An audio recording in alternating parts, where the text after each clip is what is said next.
Hello friends, मेरा नाम है अनमोल और स्वागत है आपका हमारे यूट्यूब चैनल अनमोल इजी लर्निंग में। फ्रेंड्स, आज की वीडियो में मैं आपको बताने जा रहा हूं एक्सेल के ऐसे 5 फंक्शन के बारे में जिनका एक्सेल में काफ़ी ज़्यादा यूज होता है।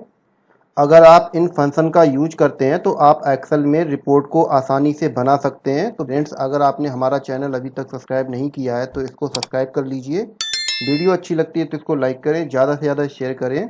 तो बिना समय गंवाए वीडियो को शुरू करते हैं।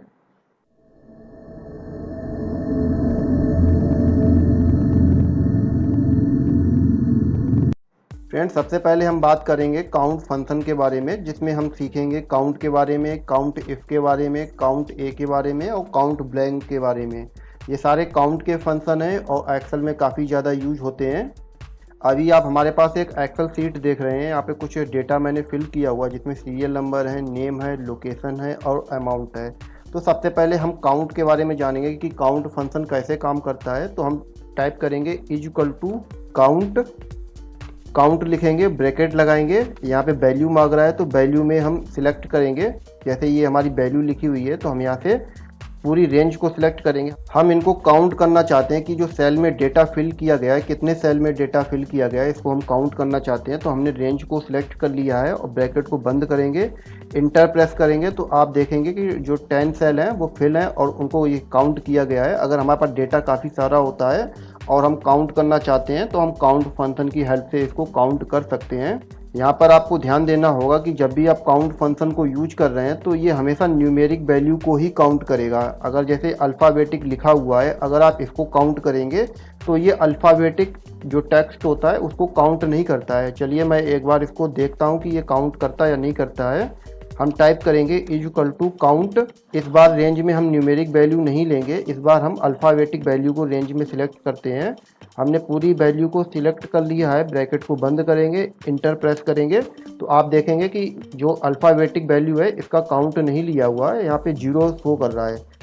अभी हम एक बार फिर से न्यूमेरिक वैल्यू को काउंट करते हैं तो अभी आप देखेंगे हमने रेंज ले लिया है फॉर्मूला लगा के और इसको ब्रैकेट बंद करेंगे, इंटर प्रेस करेंगे तो यहाँ पे 10 नंबर काउंट कर रहा है। तो इस तरीके से आप समझ पा रहे हैं कि जब भी हम काउंट का फॉर्मूला यूज करेंगे तो वो हमेशा न्यूमेरिक वैल्यू को काउंट करेगा, अल्फ़ाबेटिक को काउंट नहीं करेगा। अब चलिए हम जानेंगे कि अगर हमको अल्फ़ाबेटिक को काउंट करना है तो हम कैसे इसको काउंट कर सकते हैं। तो इसके लिए एक दूसरा फॉर्मूला है काउंट ए। तो हम टाइप करेंगे is equal to count A, bracket लगाएंगे और इस बार हम अल्फ़ाबेटिक को भी सिलेक्ट करेंगे। रेंज को हम पूरा ले लेते हैं जहाँ तक हमारा डेटा रहता है और ब्रैकेट को बंद करेंगे, इंटर प्रेस करेंगे तो आप देखेंगे कि यहाँ पे 11 डिजिट शो कर रहा है, जबकि काउंट में यहाँ पे 10 डिजिट शो कर रहा है क्योंकि यहाँ पे एक ब्लैंक सेल था इसलिए यहाँ पे 10 डिजिट आ रहा है। अगर मैं यहाँ पे 1 टाइप करूँगा तो ये भी 11 डिजिट ही हो जाएगा। तो इस तरीके से आप काउंट और काउंट ए फंक्शन को यूज कर सकते हैं। तो फ्रेंड, अब हम जानेंगे काउंट इफ फंक्शन के बारे में कि काउंट इफ फंक्शन का एक्सेल में कैसे यूज करते हैं। तो फ्रेंड, काउंट इफ का मतलब है कि कोई हम कंडीशन देना चाहते हैं काउंट में। तो हम कंडीशन क्या देना चाहते हैं, अभी हमारे पास लोकेशन दिया गया है तो लोकेशन अलग अलग तरह की लोकेशन यहाँ पे आ रही हैं। हम चाहते हैं कि दिल्ली जो दिया गया वो कितने बार दिल्ली आया हुआ है, यानी हमारी कंडीशन है कि हम काउंट करना चाहते हैं और दिल्ली लोकेशन को ही काउंट करना चाहते हैं कि हमारे डेटा में दिल्ली कितने बार आया हुआ है। तो हम यहाँ पे टाइप करेंगे is equal to count if और ब्रैकेट लगाएंगे और यहाँ पे रेंज मांग रहा है तो रेंज में हम डेटा को सिलेक्ट करेंगे। हमने डेटा को सिलेक्ट कर लिया है। रेंज के बाद में हम कॉमा देंगे और यहाँ पे क्राइटेरिया मांग रहा है कि क्राइटेरिया में आप क्या देना चाहते हैं। तो आप क्राइटेरिया में यहाँ पे दिल्ली को सिलेक्ट कर सकते हैं। अगर आप सिलेक्ट नहीं करना चाहते हैं तो आप कोटेशन मार्क देके सेम फॉर्मेट में दिल्ली टाइप भी कर सकते हैं, कुछ इस तरीके से। ब्रैकेट बंद करेंगे और इंटर को प्रेस करेंगे तो आप देखेंगे कि हमने जो रेंज सिलेक्ट की हुई थी उसके अंदर में 4 जगह पे दिल्ली आया हुआ है। तो आप काउंट इसके द्वारा आप कोई भी कंडीशन दे सकते हैं। तो एक बार हम चेक कर लेते हैं कि दिल्ली हमारे डेटा के अंदर 4 टाइम्स ही है। तो हम देखते हैं फर्स्ट, सेकेंड, थर्ड और फोर्थ, यानी कि ये हमारा फॉर्मूला प्रॉपर वर्क कर रहा है।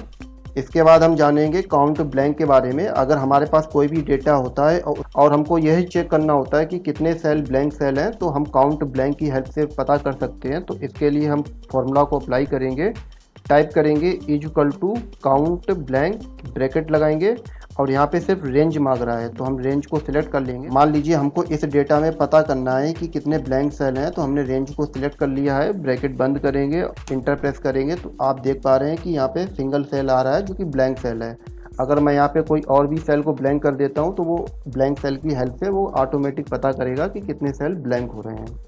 तो फ्रेंड्स, एक्सेल में आप कुछ इस तरीके से काउंट फंक्शन को यूज कर सकते हैं। इसके बाद हम जानेंगे सम फंक्शन के बारे में। इसमें हम सम के बारे में जानेंगे और सम इफ के बारे में जानेंगे। सम फंक्शन को कैसे यूज करते हैं इसके लिए हमने एक्सेल में कुछ डेटा को फिल किया है जो कि आप देख पा रहे हैं, और यहाँ पे हम सम फंक्शन को यूज करेंगे। तो फ्रेंड्स, आपको बताना चाहूँगा कि हम वैल्यू को सम कैसे कर सकते हैं। यहाँ पे आपको सम करने के 3 तरीके बताऊंगा जिससे कि आप जान पाएंगे कि अलग अलग तरीके से आप सम कैसे कर सकते हैं। तो पहला तरीका हम जानते हैं सम करने के लिए, जो कि बहुत ही ईजी तरीका है। इसके लिए हम इक्वल टू प्रेस करेंगे, वैल्यू को सिलेक्ट करेंगे, फिर प्लस दबाएंगे, फिर हम वैल्यू को सिलेक्ट करेंगे, फिर प्लस दबाएंगे, फिर हम वैल्यू को सिलेक्ट करेंगे, इंटर प्रेस करेंगे। तो हमने अभी 3 वैल्यू को सिलेक्ट किया है। आप प्लस जितनी बार आप इंटर करेंगे और वैल्यू को सिलेक्ट करते जाएंगे उतनी ही रेंज को वो सम करता जाएगा। तो ये सबसे पहला तरीका है किसी भी वैल्यू को सम करने के लिए, और बहुत ही इजी तरीका है। इस फॉर्मूले को आप तब यूज कर सकते हैं जब हमारे पास कोई लिमिटेड सेल होते हैं, कुछ थोड़े से ही सेल होते हैं जिनको हमें सम करना होता है, तो आप कर सकते हैं। अगर हमारे पास सेल काफ़ी सारे सेल हैं, यानी हज़ारों में सेल हैं या 500 सेल हैं या 100 सेल हैं, और उनको सम करना होता है, तो आप एक एक सिलेक्ट करेंगे तो उसमें काफ़ी टाइम लगता है, फॉर्मूला भी काफ़ी लेंदी हो जाता है। उसके लिए भी हम आगे बताएंगे कि कैसे आप उसको सम कर सकते हैं। तो अभी हम दूसरा तरीका जानते हैं कि वैल्यू को सम कैसे कर सकते हैं। इसके लिए आप इक्वल टू प्रेस करेंगे, यहाँ पे आप फॉर्मूला को अप्लाई करेंगे, सम, ब्रैकेट लगाएंगे, यहाँ पे नंबर मांग रहा है तो नंबर में हम पूरी रेंज को ले लेते हैं जहाँ तक हमको सम करना। जैसा कि मैंने बताया था कि हमारे पास डेटा काफ़ी ज़्यादा डेटा होता है, 1000 में होता है, 10,000 में होता है। तो हमें जितना डेटा को सम करना होता है तो उतने डेटा का रेंज सिलेक्शन कर लेते हैं। ब्रैकेट को बंद करेंगे और इंटर प्रेस करेंगे तो एक बार में ही सारा डेटा सम होके आ जाएगा। तीसरा तरीका मैं आपको बताता हूँ कि डेटा को कैसे सम कर सकते हैं। अभी हमने सारा वैल्यू सिलेक्शन कर लिया था। मान लीजिए हमको 50 वैल्यू सिलेक्शन करना है, उसके बाद कुछ सेल को छोड़ना है, फिर हमको आगे सिलेक्शन करना है। उसके लिए भी हम सम कैसे कर सकते हैं, हम इक्वल टू टाइप करेंगे और लिखेंगे सम। यहाँ पे नंबर मांग रहा है तो नंबर में हमने इस रेंज को यहाँ तक ले लिया है, 170 तक 9 रेंज को ले लिया है, और हम चाहते हैं कि लास्ट के 2 सेल और सम कर दिए जाएं। तो हम यहाँ से इसको फिर सिलेक्शन करेंगे और इसको काउंट कर लेंगे, यानी हमने 3 सेल को छोड़ दिया है, उसके बाद के सेल को हम सम करना चाहते हैं। कहने का मीन्स है कि हम टॉप से लेके 9 तक के जो सेल हैं इनको सम करना चाहते हैं, और एंड के 2 सेल्स को सम करना चाहते हो, बीच के हम 3 सेल को छोड़ना चाहते हैं। यानी कि हमने डेटा में कुछ कंडीशन दी हुई है, हम अपने चॉइस के अकॉर्डिंग सिलेक्शन करना चाहते हैं, तो आप ऐसे भी सिलेक्शन कर सकते हैं। ब्रैकेट को बंद करेंगे, इंटर प्रेस करेंगे तो भी हम डेटा को सम कर सकते हैं। फ्रेंड्स, अगला फॉर्मूला हमारा सम इफ का फॉर्मूला है। इससे पहले हमने जाना था काउंट इफ के बारे में। काउंट इफ में हमने सीखा था कि हम अगर कोई भी वैल्यू को काउंट करते हैं और उसमें कोई कंडीशन देना चाहते हैं, जैसे कि यहाँ पे लोकेशन आ रहा है और लोकेशन में हमको काउंट करना था कि दिल्ली कितने बार आया हुआ है, जो कि हमने पहले सीखा हुआ है। लेकिन सम इफ के फॉर्मूले में भी सेम वैसा ही कंडीशन हम देते हैं। जैसे हमने यहाँ पे लोकेशन हमारा आ रहा है और हम चाहते हैं कि दिल्ली जो आ रहा है इसका अमाउंट कितना है, यानी टोटल अमाउंट हमको सम करना है। तो इसके लिए हम यहाँ पे फॉर्मूला अप्लाई करेंगे। हम टाइप करेंगे equal to sum if, bracket लगाएंगे और यहाँ पे रेंज मांग रहा है तो रेंज में हम इसको सिलेक्ट कर लेंगे। हमने इस रेंज को ले लिया है क्योंकि हमको इसमें से फाइंड करना है। इसके बाद क्राइटेरिया दिया गया है, कॉमा लगा के हम क्राइटेरिया देंगे। क्राइटेरिया हम क्या देना चाहते हैं, हम चाहते हैं कि दिल्ली इस वैल्यू के अंदर से दिल्ली को फाइंड करे, और उसके बाद हमने क्राइटेरिया सेलेक्ट कर लिया है, फिर कॉमा प्रेस करेंगे। अब मांग रहा है कि सम रेंज, यानी हम किस चीज़ को सम करना चाहते हैं, तो हम इस अमाउंट को सम करना चाहते हैं, तो हमने इस अमाउंट को भी सिलेक्ट कर लिया है। इसके बाद ब्रैकेट बंद कर दिया है और इंटर प्रेस करेंगे तो आप देखेंगे कि दिल्ली जहाँ पे भी लिखा हुआ उसके अगेंस्ट में जो अमाउंट आ रहा है वो उसको सम कर रहा है और उसका टोटल यहाँ पे इसने बताया हुआ है। तो हम एक बार अमाउंट को भी सिलेक्ट कर चेक कर लेते हैं। दिल्ली यहाँ पे लिखा है, इसका 100 अमाउंट आ रहा है, अगेन यहाँ पे 150 आ रहा है, फिर यहाँ पे दिल्ली में आप देखेंगे 90 है और फिर 70 है। तो हमारा ये फॉर्मूला प्रॉपर वर्क कर रहा है। फ्रेंड्स, सम फंक्शन को डिटेल में सीखने के लिए इसके ऊपर भी मैंने पहले से एक वीडियो अपलोड की हुई है, लिंक आपको डिस्क्रिप्शन में मिल जाएगा, आप वहाँ से भी सीख सकते हैं। इसके बाद हमारा तीसरा फंक्शन है केस फंक्शन। इसका भी एक्सेल में काफ़ी ज़्यादा यूज होता है, जिसमें हम सीखेंगे अपर, लोअर और प्रॉपर फॉर्मूला के बारे में। इसको हम कैसे एक्सेल में यूज करते हैं। अभी आप हमारे पास कुछ डेटा देख रहे हैं, यहाँ पे डेटा हमने टाइप किया है, नेम, लोकेशन टाइप किया है, लेकिन आप देख रहे हैं कि जो डेटा है वो प्रॉपर फॉर्मेट में नहीं है। कहीं पे कैपिटल दिया गया है, कहीं पे स्मॉल दिया गया है, तो फॉर्मेटिंग आप देख रहे हैं वो प्रॉपर फॉर्मेटिंग में नहीं है। तो इस तरह का अगर आपके पास एक्सेल में डेटा होता है और उस डेटा को आपको अरेंज करना होता है तो आप उसको कैसे कर सकते हैं, तो केस फंक्शन की हेल्प से हम उस डेटा को प्रॉपर कर सकते हैं। तो हम जानते हैं कि ये कैसे वर्क करता है। तो हम यहाँ पे 3 तरह के फॉर्मूले सीखेंगे, अपर, लोअर और प्रॉपर। अपर का फॉर्मूला होता है जैसे हमारे पास कोई एक्सेल में डेटा होता है और हमें सारे डेटा को कैपिटल लेटर्स में चाहिए होता है, तो हम यहाँ पे फॉर्मूला को अप्लाई करेंगे, टाइप करेंगे इक्वल टू अपर, ब्रैकेट लगाएंगे और यहाँ पे टेक्स्ट मांग रहा है तो टेक्स्ट को सिलेक्ट करेंगे, ब्रैकेट क्लोज करेंगे, उसके बाद इंटर प्रेस करेंगे। तो आप देखेंगे कि जो फॉर्मूला हमने यहाँ पे अप्लाई किया हुआ है, ये सारे जो टेक्स्ट हैं वो कैपिटल लेटर में आपको यहाँ पे कुछ ऐसे शो करते हैं। इस फॉर्मूला को हमने नीचे तक ड्रैग कर दिया है, तो आप देख रहे हैं कि जो सारे लेटर्स हैं वो सारे कैपिटल लेटर्स में यहाँ पे शो कर रहे हैं। सिमिलरली यहाँ पे हम लोअर फॉर्मूला को अप्लाई करेंगे और लोअर फॉर्मूला में यहाँ पे सारे जो लेटर्स हैं वो स्मॉल लेटर में शो करेंगे। तो हम फॉर्मूला को अप्लाई करते हैं, टाइप करेंगे इक्वल टू लोअर, ब्रैकेट लगाएंगे और इसमें भी हम टेक्स्ट को सिलेक्ट करेंगे, जिस टेक्स्ट को हमें लोअर करना है यानी स्मॉल में करना है हमने सिलेक्शन किया हुआ है, ब्रैकेट लगाएंगे, इंटर प्रेस करेंगे। तो आप देखेंगे कि जो फॉर्मेट लिखा हुआ था सुरेश चंद्र, ये सारे लेटर्स जो हैं वो स्मॉल लेटर में शो कर रहे हैं। अब इस फॉर्मूला को हम नीचे तक ड्रैग करेंगे और कंट्रोल डी की हेल्प से इसको ड्रैग करेंगे। आप देखेंगे जो रिजल्ट है वो कुछ इस तरीके से शो करता है। इसके बाद हमारा अगला फॉर्मूला है प्रॉपर फॉर्मूला। प्रॉपर फॉर्मूला कैसे फंक्शन करता है, जैसा कि हमने जाना है कि अपर फॉर्मूले की हेल्प से हम कोई भी लेटर्स को कैपिटल लेटर्स में कर सकते हैं और लोअर फॉर्मूले की हेल्प से हम कोई भी लेटर को स्मॉल लेटर में कर सकते हैं। लेकिन जो प्रॉपर फॉर्मूला है इसमें हम डेटा को प्रॉपर वे में कर सकते हैं। मेरे कहने का मतलब है जैसे जो सुरेश चंद्र लिखा हुआ है तो फर्स्ट लेटर जो है वो कैपिटल रहेगा, उसके बाद के लेटर स्मॉल रहेंगे। तो हम इसको अप्लाई करते हैं, टाइप करेंगे इक्वल टू प्रॉपर, ब्रैकेट लगाएंगे और यहाँ पे टेक्स्ट मांग रहा है तो टेक्स्ट को हम सिलेक्ट करेंगे, ब्रैकेट बंद करेंगे, इंटर प्रेस करेंगे। तो आप देखेंगे कि जो फर्स्ट लेटर है वो कैपिटल है, उसके बाद स्मॉल लेटर है। सेम इसी तरीके से जो चंद्र लिखा हुआ है तो चंद्र में जो सबसे पहला लेटर आया हुआ है वो कैपिटल में है, उसके बाद स्मॉल लेटर है। अब इस फॉर्मूले को हम नीचे तक ड्रैग करेंगे और देखते हैं कि कैसे डेटा शो करता है। तो आप देख रहे हैं कि हमारा जो फॉर्मेट है वो प्रॉपर फॉर्मेट में शो कर रहा है। इसके बाद अगला फंक्शन है एक्स लुकअप। एक्स लुकअप का एक्सेल में बहुत ज़्यादा यूज होता है। सामान्यतः हम बी लुकअप का एक्सेल में ज़्यादा यूज करते हैं, लेकिन एक्स लुकअप बी लुकअप का अल्टरनेटिव फॉर्मूला है। बी लुकअप का जो फॉर्मूला है उसकी एक लिमिटेशन होती है, उसमें हम लेफ्ट से राइट डेटा को पिक कर सकते हैं। एक्स लुकअप का जो फॉर्मूला है इससे हम लेफ्ट से राइट वैल्यू को पिक कर सकते हैं और राइट से लेफ्ट वैल्यू को भी पिक कर सकते हैं। तो ये हमारा एडवांस फॉर्मूला है। चलिए हम इसको प्रैक्टिकल सीखते हैं।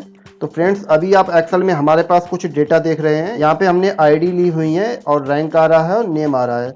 जैसा कि मैंने आपको बताया कि बी लुकअप का जो फॉर्मूला है वो हमारा लेफ्ट से राइट को फंक्शन करता है। अगर हमको नेम पिक करने हैं तो हम बी लुकअप की हेल्प से नेम को पिक कर सकते हैं। अगर हमको रैंक पिक करना है तो हम बी लुकअप की हेल्प से इसको पिक नहीं कर सकते हैं।